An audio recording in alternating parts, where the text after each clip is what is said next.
हाँ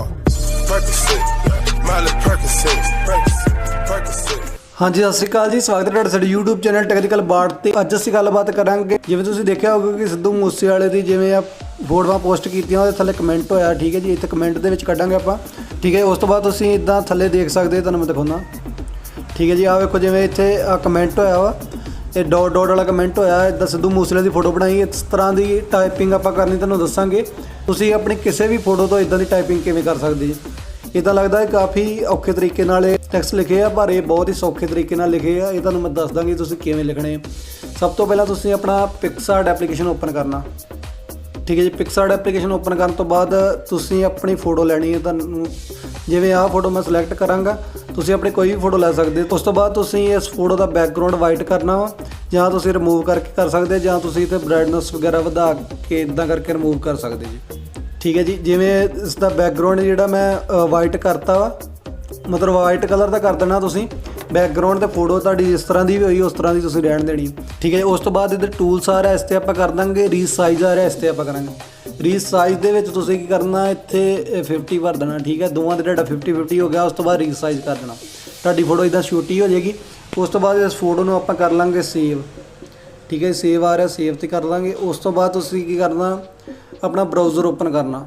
ठीक है जी, ब्राउज़र ओपन कर लेना। ब्राउज़र दे विच तुसीं इत्थे सर्च करना ना LOVE पा के, उस तो बाद VEE इत्थे आ जाएगा ऑटोमैटिक जो भी लिखे। उस तो बाद जिहड़ी पहली वैबसाइट है इस ते आपां क्लिक करांगे। ठीक है जी, उस तो बाद इस तरह की तुहाडी ये वैबसाइट ओपन हो जाएगी। ठीक है, उस तो बाद इधर चूज़ फाइल आ रहा, इस ते आपां कर दांगे। इत्थे करन तो बाद आपां फाइल ते जावांगे। फाइल ते जाण तो बाद पिक्चर ते जाके पिक्सार्ट दे विच जिहड़ी आपां फोटो हुणे बनाई होई 50-50 वाली वो तुसीं लै लैणी है। ठीक है जी, ये फोटो लैण तो बाद जिवें तुहाडी जिहड़ी इत्थे फोटो अपलोड हो जाएगी, उस तो बाद इत्थे टिक दा साइन आ जाएगा कि तुसीं जिहड़ी फोटो है चूज कर ली है। उस तो बाद इस दे लागे एक आ रहा होएगा इमेज 2 डॉट्स, इस ते आपां कर दांगे। इस ते करन तो बाद तुसीं देख सकदे इधर तुहाडी फोटो जिहड़ी डॉट्स दे विच कन्वर्ट हो गई है। बाकी तुसीं जिवें देख रहे जे इधर डॉट डॉट मतलब वध आ गए आ। आपां करांगे इस ते सिलेक्ट करांगे, इन्ने डॉट डॉट कट दांगे, उसकी जगह इदां इदां करके स्पेस कर दांगे।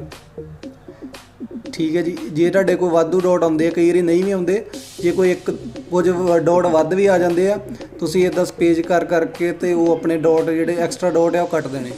ठीक है, तुसीं देख रहे जिहड़े एक्स्ट्रा डॉट है वो मैं कटते आ। उस तो बाद आपां इस ते सिलेक्ट करांगे, इसनूं सिलेक्ट करके रखांगे। उस तो बाद सिलेक्ट आल आ रहा, सिलेक्ट आल ते कर दांगे। उस तो बाद इधर कॉपी आ रही, कॉपी ते कर दांगे। कॉपी ते करन तो बाद तुहानूं मैं कमेंट करके दिखाउंदा, तुसीं बाद विच इंस्टाग्राम ते जाके चैक भी कर सकदे जे। सिद्धू मूसेवाले की फोटो जी ओपन हुई है। उस तो बाद आप कमेंट सैक्शन जावांगे। उस तो बाद इत्थे थल्ले जिथे ऐड कमेंट आ रहा, इस ते आपां इसनूं पेस्ट कर देंगे। देख रहे फोटो जी इदां सेम टू सेम इत्थे पेस्ट हो गई है। ठीक है, स्पेस दे के तुसीं अपनी कोई भी होर जे कोई चीज़ ऐड करना चाहते, जिवें मैं हार्ड ऐड करते हैं, कोई टैक्सट होर भी ऐड करना चाहते तो कर लैणे। उस तो बाद पोस्ट ते कर देना। ठीक है, पोस्ट ते करन तो बाद तुहाडी जिवें आ मेरा कमेंट इत्थे हो गया वा। इस तरह तुसीं फोटो तो जिहड़ी डॉट वाला कमेंट कर सकदे, कोई भी फोटो होवे तुहाडा इस तरह का कमेंट हो जाएगा। ते उम्मीद है जी वीडियो तुहानूं बहुत वधिया लगी होवेगी। चंगी लगी लाइक शेयर करियो वीडियो। तुहाडा बहुत बहुत धन्नवाद।